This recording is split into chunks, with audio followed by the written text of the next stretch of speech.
Wear one tomorrow, though, okay? Because tomorrow's going to be your first day. If you'd like to work here as a broker.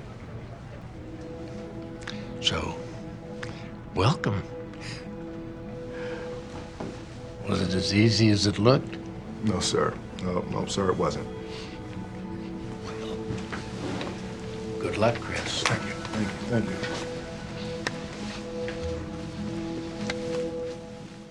Hello दोस्तों, इस video में हम बात करेंगे Hollywood की one of the best movies में से एक the pursuit of the happiness movie से जुड़े कुछ अननोन इंटरेस्टिंग फैक्ट्स और इसके बॉक्स ऑफिस परफॉर्मेंस के बारे में।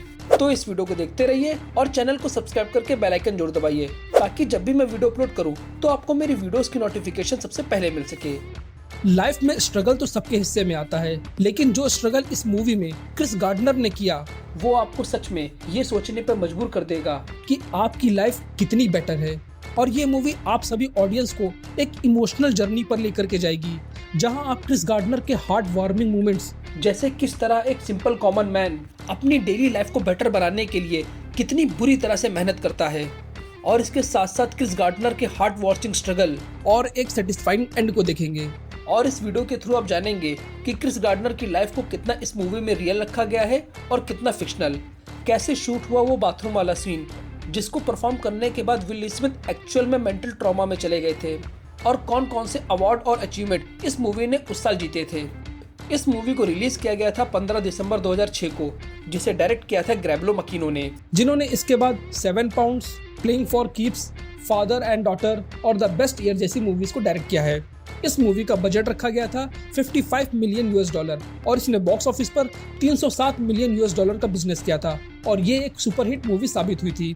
2006 में सबसे ज्यादा पैसे कमाने वाली टॉप 4 मूवीज थी Pirates of the Caribbean, dead man chest, the Vinci code, ice age, the meltdown और कैसीनो रॉयल। इस मूवी को कोलंबिया पिक्चर्स के अंडर में रिलीज किया गया था, और इस मूवी की पॉपुलैरिटी को देखकर इसे 8 IMDb रेटिंग मिली हुई है। और अब बात करते हैं इस मूवी से जुड़े कुछ अननोन इंटरेस्टिंग फैक्ट्स के बारे में, जिसके लिए आप ये वीडियो देख रहे हैं। विल स्मिथ इस मूवी में हमें मेन लीड कास्ट में नजर आए थे, और वहीं सेकंड लीड कास्ट में हमें एक चाइल्ड एक्टर नजर आया था जिसने विल स्मिथ के साथ मिलकर एक बेहतरीन आउटस्टैंडिंग परफॉर्मेंस दी थी।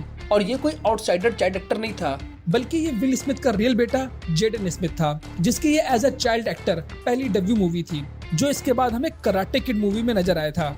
एंड आई मस्ट से वो भी एक कमाल की मूवी थी। कुछ मूवीज एंटरटेनमेंट के लिए बनाई जाती हैं, कुछ कॉमर्शियली पैसा कमाने के लिए, और कुछ बेस्ड होती है रियल लाइफ पर, जो हमें दिल और दिमाग दोनों लगाने पर मजबूर कर देती है।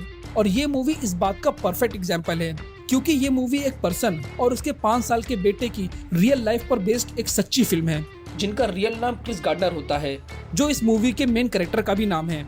और इस मूवी में दिखाए गए मोस्ट ऑफ द इंसिडेंट उनकी रियल लाइफ पर बेस्ड हैं, जिसे उन्होंने अपनी लाइफ में सहा है और उससे निकले भी हैं। मूवी के एक सीन में हमें चर्च के बाहर कई सारे होमलेस लोग लाइन में खड़े होकर अपने रूम के लिए टोकन ले रहे होते हैं।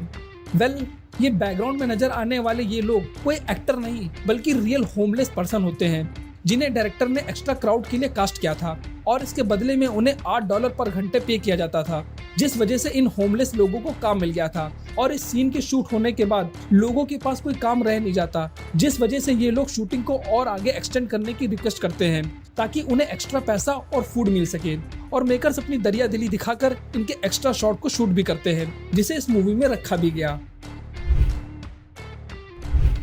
विल स्मिथ बहुत ही टैलेंटेड एक्टर हैं, जो अपने सीन को परफेक्ट बनाने के लिए कड़ी मेहनत करते हैं, जिसका एक छोटा सा एग्जांपल इस मूवी का एक सीन है जिसमें विल स्मिथ कार में बैठकर एक रूबिक क्यूब को सॉल्व करते हैं। विल स्मिथ ने इस सीन को परफेक्ट बनाने के लिए रियल रूबिक क्यूब को सॉल्व करने की घंटों तक प्रैक्टिस करते रहते थे, जिसके लिए उन्होंने रियल की speed cubic champions Tyson Mau, Toby Mau और लारा पेट्रिस को एज अ कोच हायर किया था, जो उन्हें इस रूबिक क्यूब को 2 मिनट में सॉल्व करना सिखा सके।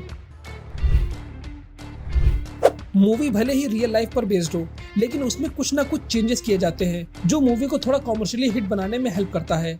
और ऐसा ही इस मूवी के मेकर्स ने भी किया था, क्योंकि मूवी के कुछ सीन ऐसे शूट किए थे जो रियल लाइफ पर बेस्ड नहीं थे, जिसे सिर्फ सीन को एक्स्ट्रा ड्रामेटिक और कैरेक्टर को सिंपैथाइज करने के लिए शूट किया गया था। जैसे मूवी के एक सीन में क्रिस गार्डनर जेल से भागते हुए सीधा इंटरव्यू के लिए ऑफिस पहुंचता है, जहां उसने वही गंदे पेंट वाले कपड़े पहने होते हैं। रियल लाइफ में क्रिस गार्डनर के साथ ऐसा कोई सीन नहीं हुआ था।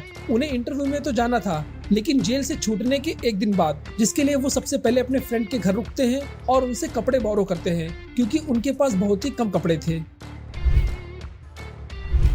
मूवी में क्रिस गार्डनर को एक बोन डेंसिटी स्कैनर मशीन को सेल करते हुए दिखाया जाता है, जो उनका एक अर्ली प्रोफेशन था।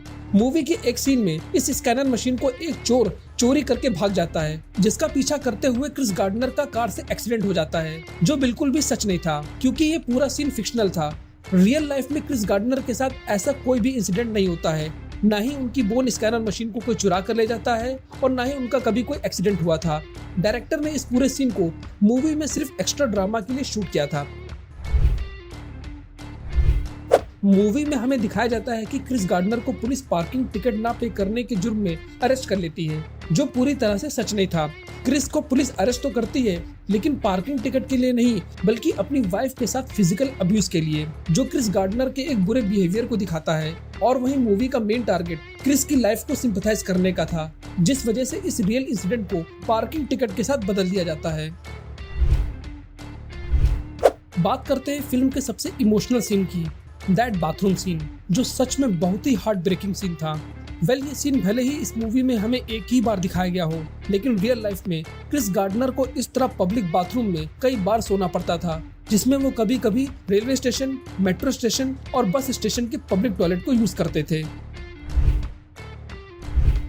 मूवी के स्टार्टिंग में क्रिस गार्डनर बताते हैं कि उन्होंने अपनी पूरी लाइफ की saving in bone density scanner machine को खरीदने में लगा दी थी, जो पूरी तरह सच नहीं था। क्रिस ने अपनी सेविंग के कुछ परसेंटेज ही इन स्कैनर मशीन को खरीदने में लगाया था, जिसे वो बेचकर प्रॉफिट कमाना चाहता था।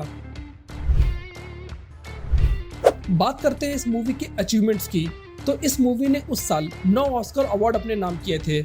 हालांकि ये मूवी उस साल का ऑस्कर अवार्ड नहीं जीत पाई थी, क्योंकि उस साल बेस्ट मूवी का Oscar award the departed movie को मिला था, लेकिन इस मूवी के लिए विल स्मिथ को उस साल बेस्ट एक्टर का ऑस्कर अवार्ड मिला था। और वहीं इस मूवी को बेस्ट पिक्चर के लिए गोल्डन ग्लोब अवार्ड दिया गया था।